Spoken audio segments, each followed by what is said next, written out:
basically you don't want a straight or stepped edge. So you're pulling away at the edge of the wadding just to get that smooth, consistent. So when it's on the body, you're layering in a very smooth, consistent way to make it invisible. If we left the edges as they are, you would see this kind of stepped edge. So it's just about smoothness and sort of creating a very soft silhouette, I suppose. So that's what we have to do as preparation with the wadding.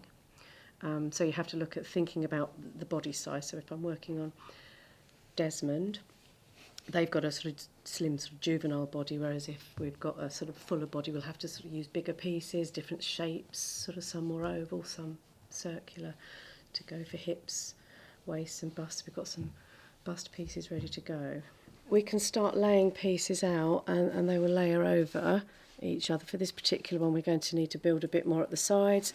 We need quite often to have support, so this particular costume is quite heavy at the hip area, so we'll need to sort of start building support around and just build up so that you're not overstuffing anything, you're sort of keeping the correct silhouette but supporting areas that may be heavier or have sort of vulnerable parts to them. So this particular costume's got a lot of weight around there, around the base. And shoulders, building shoulders up as well.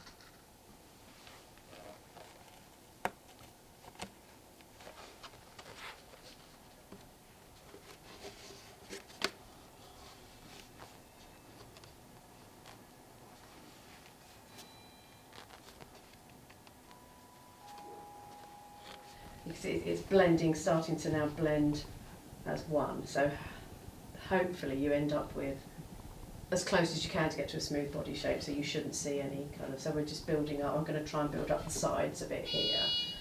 And you can choose where you put the pieces, so if you want a flatter sort of tummy area, you can build the sides up. We'll probably build the shoulders up on this one because it's quite a narrow mannequin. So it's just a gradual process of checking the measurements of the costume or piece itself and then building up in the right areas. We use these curved needles because they're quite solid mannequins, so it's almost like upholsterer's needles. And they're very solid mannequins. And are you doing the herringbone stitch? Yeah, once I've done that layer, you can sometimes use the straight needle once they're built up. It's just getting the initial layer on with the curved needle. You get used to it. You can never be a hand model if you're doing this sort of work. I'm going to build the shoulders a little bit just to hold where you've got the collar here. I just don't want it to look like it's sagging. So it was quite interesting to kind of look online, see how they actually wear the costume and how it sort of hung as they were wearing it. That's really, really useful to get that idea of the person. Quite often when you put the arms on, it holds the shoulders out a bit better. So we'll see. Yeah, just need to build up a little bit, but be aware that the dress kind of comes down at a point, and there won't be any need to sort of build up the chest area. No, because that's still got to look quite slim. And always use a jersey cover because of the fluff getting on the costumes. Sometimes it wholly depends on what you're putting on. That there may need to be with certain costumes or like certainly historical fashion pieces, like a silk kind of slip on top of all of that as well, so it slides on. These should be okay, because I've sort of looked at, you've got a nice zip at the back there, so we'll be able to fit that on and it should sort of slide on okay over the jersey, but sometimes you do need that extra, just something light and slippy. I might try the dress on to see where I'm at. I can sometimes put a little bit of sort of slippy fabric over the top, but this is quite small that I've already got, so I can just see where we're at before I start doing too much more. Let's see where we're at. So that's kind of how that will look once it's finished.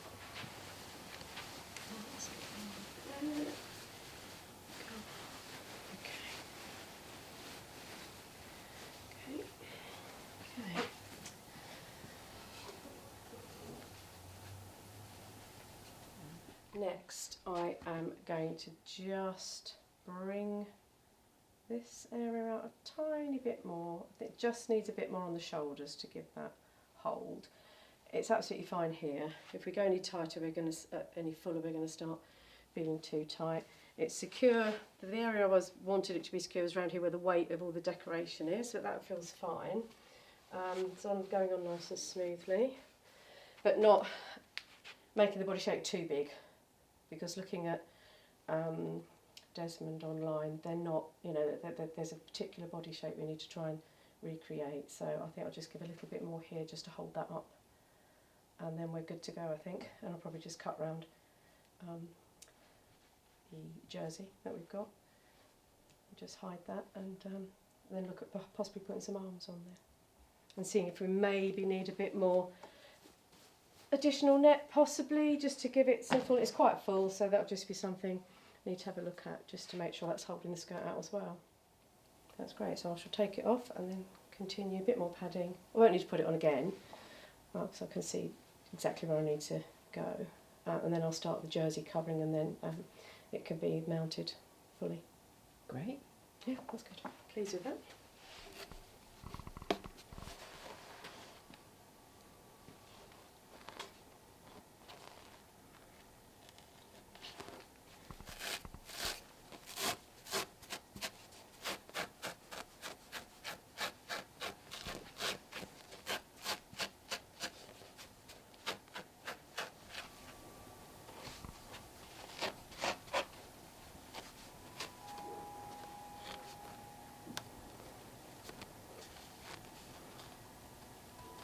I've also found that we quite often, you think with each one, could you reuse some of the wadding or the padding you've done for other pieces, and it doesn't always work like that. You always find that you end up starting from scratch. So what happens to the wadding? All gets reused. We've got a great big bag, great big laundry bag full of wadding and extra parts, so we reuse as much as we can, because it's costly and wasteful and not very environmentally friendly. So yeah, we've got lots of different uses, and there's a little where we're tearing off all the little offcuts, stay in a bag, and they can be used for extra padding, or they can be used to make cushions for other conservation purposes. If we need to sort of rest like books on a mount or something like that. So everything does get reused. Even the jersey actually as well, we try and sort of reuse pieces, so we're not kind of wasting anything. So you're basically taking it in like a side seam, and then you're going to do that. With normally, if I start from scratch, I'd sort of do it so that you've got you're kind of putting it on with the seams in reverse, so I can stitch it on the machine. This is more or less done, so I'm probably going to just cut down and hand sew at the sides here with these, just neatly all the way up, and then cut here. And what we tend to do then, because this can look a bit baggy around the neck, and we want to see the sort of mannequin, I will cut close to the edge and then do a herringbone all the way up each side, so you're still seeing the mannequin frame.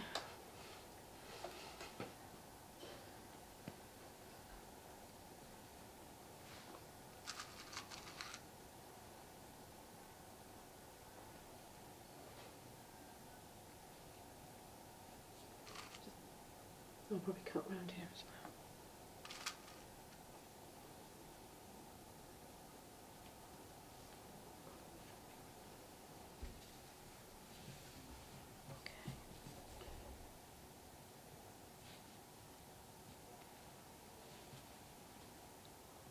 Just cut that piece off across the top, because that's where I'm going to finish. I know I've got the depth there, and then I'll just cut the V, and hopefully that's all going to fit beautifully.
start at the back in case I've got any mistakes. They can happen here.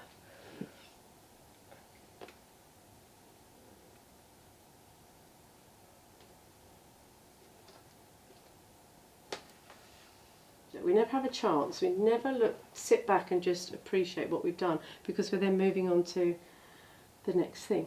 So we're having to think about the next exhibition. You just got to realise you're always learning. You're always looking for. I mean, I've been here 25 years, and I learn something new, year on year.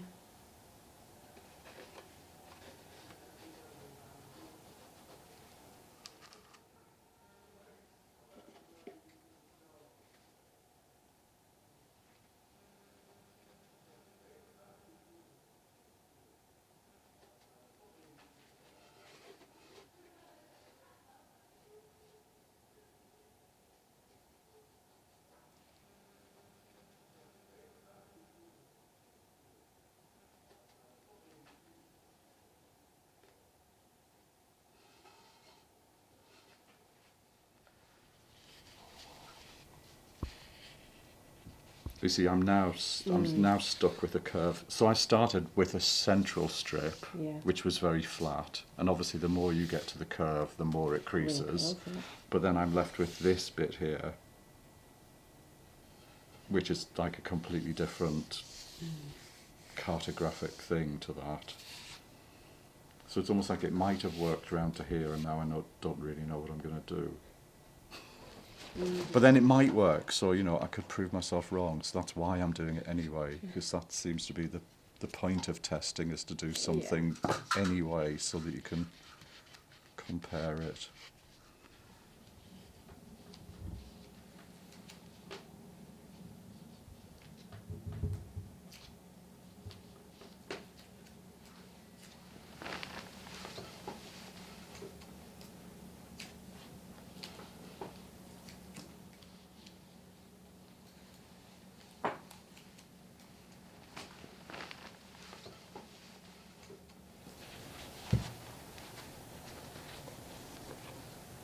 Yeah, this is going for the chin lift.